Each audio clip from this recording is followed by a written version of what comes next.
शनिवारी आपल्या सर्वांच्या लाडक्या गणरायाचे ढोल-ताशांच्या गजरात आगमन झालंय. त्यामुळे सर्वत्र उत्साहाचे आणि चैतन्याचे वातावरण निर्माण झालंय. अशातच कोल्हापूर जिल्ह्यातील येवती गावात वर्षानुवर्ष सुरू असलेली गणेश चतुर्थी दरम्यान गावातील भाविकांसाठी महाप्रसादाची परंपरा गणेश मंडळांनी आजही जतन केली आहे. या परंपरेनुसार रविवार दिनांक 8 सप्टेंबर रोजी गणेश मंडळांकडून महाप्रसादास आरंभ करण्यात आला.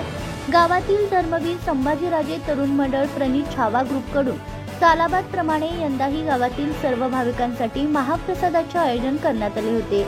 यामध्ये भात आमटी, कोशिंबीर, भजी, शिरा अशा जेवणाचा समावेश होता. भाविकांनी मनोभावे गणरायाचे दर्शन घेत महाप्रसादाचा लाभ घेतला. असेच आता गणेश चतुर्थीच्या दिवसात हनुमान व्यायाम मंडळ झांजपथक येवती, सनी स्पोर्ट्स येवती त्यांच्याकडूनही महाप्रसादाचे आयोजन करण्यात येणार असल्याची माहिती आयोजकांकडून देण्यात आली. स्पीड न्यूज 24 साठी दिव्या कांबळेसह ज्योती भास्कर.